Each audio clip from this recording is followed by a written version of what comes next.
I'd like to talk a little bit about Father Flanagan's philosophy about misbehaving young people. He came to Omaha early in the 20th century. The city of Omaha, like lots of metropolitan areas in the country, had a big population of homeless youth back then, made homeless largely by economic conditions and the first pandemic. The homeless girls were taken up by the Catholic charities, but the homeless boys were left to fend for themselves. And they had nothing. They had no skills, no education, no family, no friends, no shelter. They didn't even have good access to clean running water. What clothes they had to steal. What food they got, they had to steal.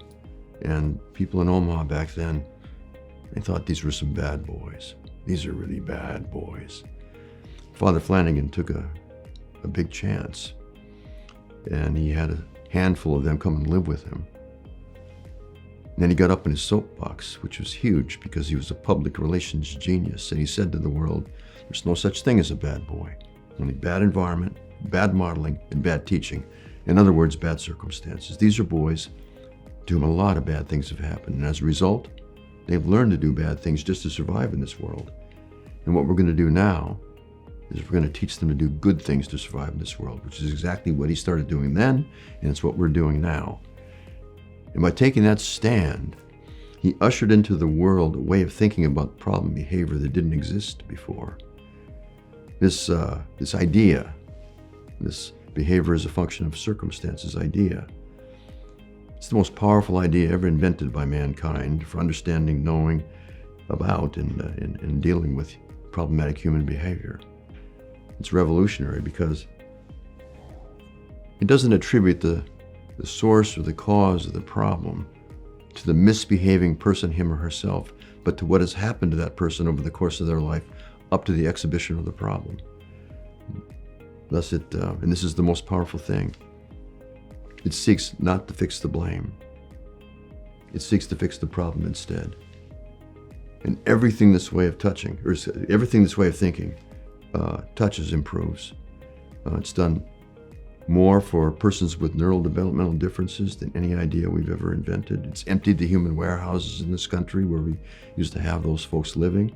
People used to go into the institutions in this country and see people living there engaged in really weird patterns of behavior all day, institutional behavior. And they'd think believers say, well, this is where they belong. They behave like this. They can't have them out in public with us.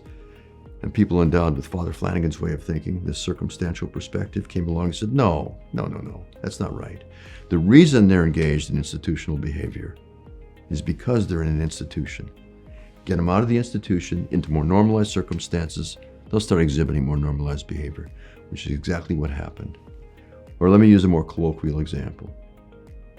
Imagine you're late for work one morning, you come up to a busy intersection, light's red, but you feel lucky because there's only one car in front of you. And then ultimately the light turns green, but that car doesn't budge, just sits there. You look up there, you see there's a woman in the driver's seat. She's not even looking out the window of her car. She's messing around in the back seat with something. She doesn't know that light's green. And then it turns yellow and red again. Presumably, you get frustrated or irritated. Finally, the light turns green again. The car still doesn't budge. She's still messing in the back seat. She still doesn't know that light's green. Then it turns yellow and red again. And maybe you get out of your car and go see what's going on, knock on her window.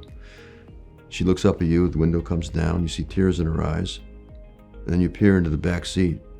In the back seat there's a baby and it's turning blue. In that instant, any anger, or irritation, or frustration that you had for her or the situation would disappear completely. And what would take its place is compassion for her and a desire to help that baby. And that's the power of that idea. It takes the place of blame. Blame is arguably the worst mistake human beings ever made. Blame is responsible for virtually all the horrible things that humans do to humans. All the wars, all the divorces, most of the child abuse, most of the rancor that takes place between friend and friend, neighbor and neighbor, colleague and colleague, family member and family member.